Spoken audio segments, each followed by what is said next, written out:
Hi, everyone. Let's talk about the effect of outliers or relatively extreme values.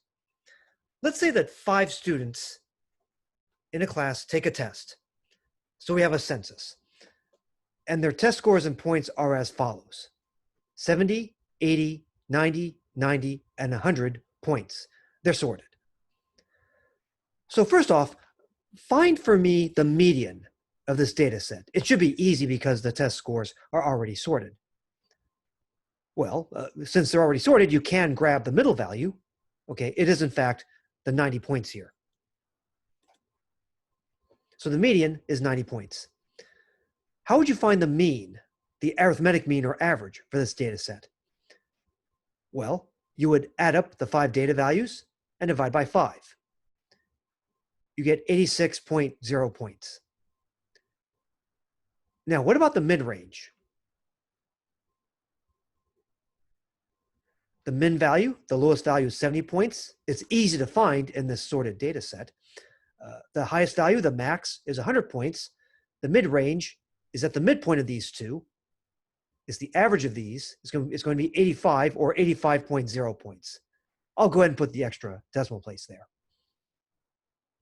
The mode, by the way, is what? The mode is 90 points.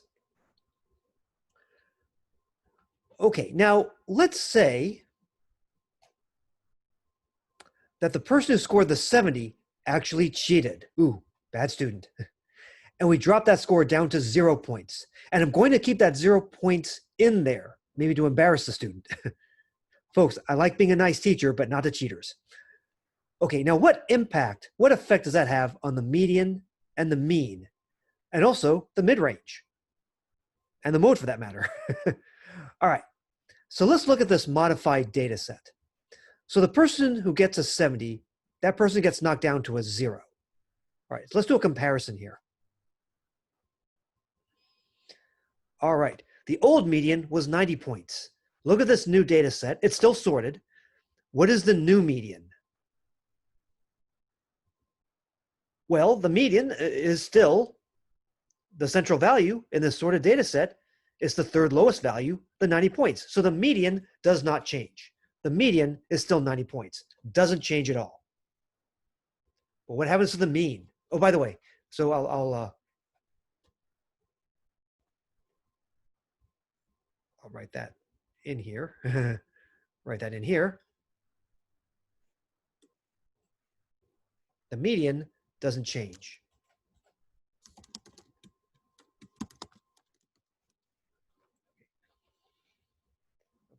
Bear in mind, if the 70 had, actually, yeah, the mean doesn't change. Bottom line, median doesn't change. Now, what about the mean? What about the mean? Well, that changes because instead of a 70, we have a 0 being added into that sum on top, right? Okay, so the mean, you add these up, divide by 5, we lose 70 from the sum. So the mean plummets 14 points from 86.0 points down to 72.0 points. The mean changes significantly. Changes significantly. All right. Now, what about the mid-range? Okay, the mid-range was 85 points, the average of 70 points and 100 points. Now, the mid-range is the average of, look at this, 0 points and 100 points. The mid-range plummets 35 points all the way down to 50.0 points. Here, the mid-range changes dramatically. Can I put the adverbs in here? Changes dramatically. All right. Okay, so the mid-range gets hit most of all because the mid-range relies on the most extreme values, the min and the max.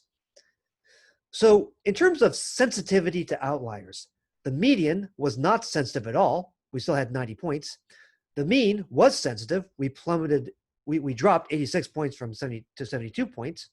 And the mid-range plummeted from 85 points all the way down to 50 points. The mid-range was very sensitive to outliers. An outlier, again, is an extreme value relative to the rest of the data. The 0 points here is an outlier. So let's reiterate. Okay, the 0 points again is an outlier because it is an extremely low value relative to the other data values.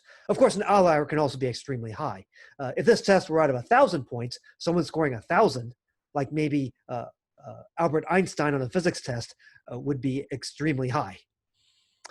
So as we've seen, the mean is sensitive to outliers. The mean can be greatly affected to outliers. Not necessarily, but it's often greatly affected by outliers. In this example, the mean dropped 14 points from 86 points to 72 points. The median is not sensitive to outliers. It stayed at 90 points in our two examples here. The median is not sensitive to outliers. The mid-range was very sensitive to outliers because that plummeted from 85 points to 50 points. From 85 points up here to 50 points down here. So again, the mean was sensitive to outliers. The median was not. The mid-range was sensitive, in fact, very sensitive to outliers. Okay.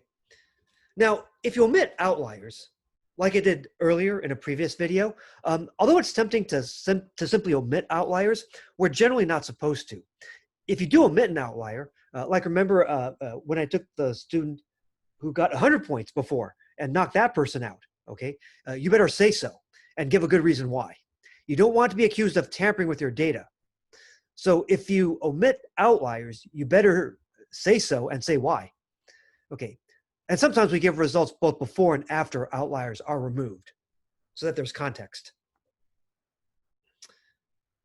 All right, now, in light of outliers, you might wonder, well, can we get a more stable measure of center?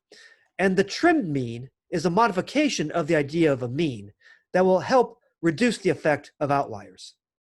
So for example, a 10% trim mean is obtained by taking the average of the data set after the bottom 10% and the top 10% of the sorted data values have been deleted. Okay, so you're basically crossing out the bottom 10% of data and the top 10% of data. For a 20% trim mean, the bottom 20% and the top 20% are deleted or omitted. So for example, if we do a 20% trim mean for both data sets in example 3, where the lowest score was either a 0 or a 70, either way, and the highest score was 100, right? Well, our population size was 5. 20% of 5 is 1.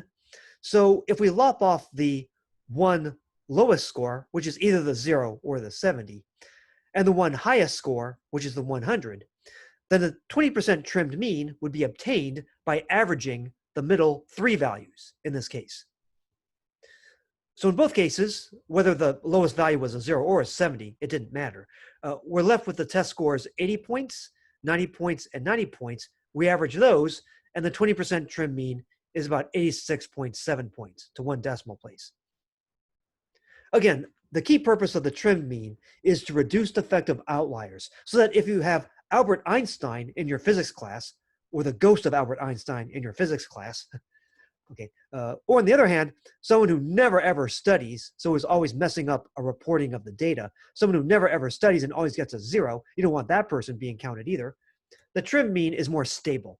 So as we go from quiz 1 to quiz 2 to quiz 3, the trimmed mean would give you a better reporting on how overall the class is doing. We ignore the outliers. Albert Einstein and the person who never studies. All right, next, we'll talk more about how the mean and the median are affected by outliers and issues of symmetry, skewness, and outliers. How can these issues here affect means and medians? Next time.